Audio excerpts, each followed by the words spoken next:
Tu es à la recherche d'un stage? Quel que soit ton domaine d'études, ton CV doit capter l'attention du recruteur en quelques secondes. Que tu aies déjà fait un stage, un job étudiant, un projet de groupe ou même du bénévolat, il existe toujours un moyen de valoriser ton parcours. Dans cette vidéo, je vais te montrer comment structurer un CV de manière pro avec CV Créa et surtout comment mettre en avant tous les éléments qui comptent vraiment à leurs yeux. On commence avec le choix du modèle et avec la préparation de ton CV. La base, c'est d'avoir un bon modèle de CV. Un CV qui va être lisible et qui va être bien structuré pour que le recruteur ait accès à toutes les infos dont il a besoin. Et pour ça, on va passer sur CV Créa. Sur CV Créa, je te conseille de choisir le modèle Barcelone. Pour moi, il est parfait pour une recherche de stage. Mais ne t'inquiète pas, tu vas pouvoir le personnaliser en cliquant sur le bouton personnaliser le CV. Et ici, moi, je vais le personnaliser avec un bleu foncé et un bleu clair. Pourquoi ce choix? Parce que la lisibilité, c'est ce qui va donner envie au recruteur de lire la suite. Et c'est encore plus important pour un stage où tu dois montrer ton sérieux dès le premier coup d'œil. Je vais te donner quelques conseils pour le design de ton CV. Évite les designs qui sont trop chargés ou les polices un peu trop fantaisistes parce qu'on va pas réussir à lire ton CV. Privilégie plutôt des couleurs sobres et modernes. Tu peux même choisir les couleurs en fonction de celles de l'entreprise dans laquelle tu postules. C'est un petit plus. Et globalement, aère bien ton CV. Il faut que tu aies de la place entre chaque ligne, entre chaque section pour que tout soit bien visible. Ensuite, on va passer à la question de la photo. Est-ce que c'est vraiment obligatoire? En France, la photo n'est pas obligatoire, mais c'est un vrai plus aux yeux des recruteurs.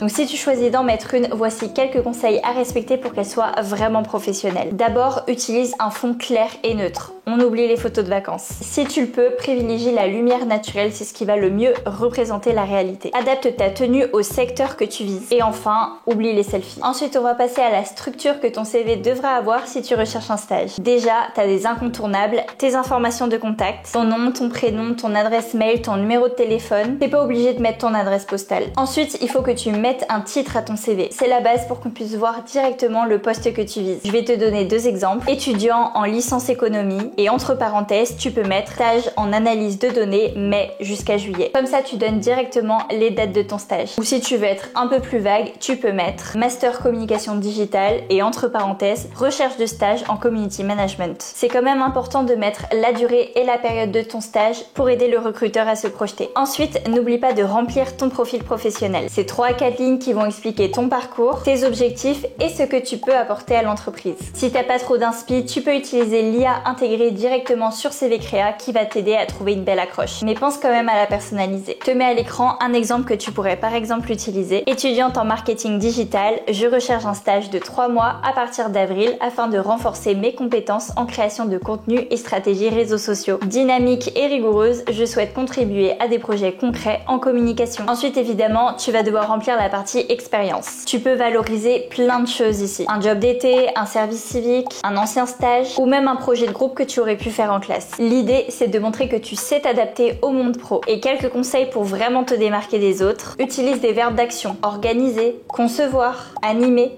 Ajoute toujours des résultats ou des chiffres concrets. Par exemple, animation de 3 ateliers pour une vingtaine d'enfants. Ou encore, si tu fais du codage, site vitrine mis en ligne en HTML. Et si jamais tu n'as pas encore d'expérience longue en entreprise, c'est pas du tout un frein. Tu peux par exemple mettre des projets que tu as eu en cours, par exemple l'étude de marché d'une nouvelle application qui est en vogue. Et tu peux aussi parler de ton engagement étudiant. Si tu fais partie d'une asso, c'est le moment de l'ajouter. N'oublie pas de faire le lien entre les différentes expériences et le poste que tu vises. Ensuite, tu vas devoir remplir la partie compétences. Ici, tu vas pouvoir mettre tes compétences techniques et comportementales. Donc pour les compétences techniques, ça peut être la maîtrise de logiciels comme Canva, Excel, Photoshop, etc.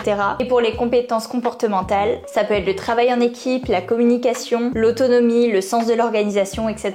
Et petite astuce, pense à bien relire l'offre de stage et n'hésite pas à reprendre leurs mots-clés dans cette section. Ensuite, tu as la partie formation. Ici, tu vas mettre ton diplôme en cours, les différentes certifications que tu passes ou que tu as déjà eues. Donc là, je ne t'apprends rien. Si tu as pris des spécialisations ou des cours spécifiques, n'oublie pas de le mentionner ici. Ensuite, tu as la partie centre d'intérêt. C'est optionnel, mais c'est utile. S'ils sont bien choisis, ils peuvent t'aider à te démarquer. Un blog personnel, un sport d'équipe, du bénévolat, des projets créatifs, ça peut mettre en avant ta personnalité et montrer que tu es quelqu'un de dévoué, qui sait travailler en groupe et qui sait s'adapter à différentes situations. Avant de terminer ton CV, je voulais te partager quelques conseils qui sont relatifs à la recherche de stage. À la fin de ton CV, tu peux notamment dire que tu es disponible à partir de telle date. Ensuite, pense à préciser si ton stage est conventionné ou pas. Un petit truc qu'on oublie souvent, pense à bien renommer le fichier de ton CV. Et tu peux même d'ailleurs le personnaliser en fonction de l'entreprise. Par exemple, exemple CV Julie Leclerc. Tu peux d'ailleurs prévisualiser ton CV en cliquant sur le bouton juste ici. Ça va te permettre de voir comment le CV rend et surtout quelle apparence finale il aura. Tu peux aussi demander un avis extérieur pour repérer les fautes ou pour reformuler quelques phrases et ensuite, t'as plus qu'à le télécharger et à l'envoyer au recruteur. Tu sais maintenant comment construire un CV de recherche de stage clair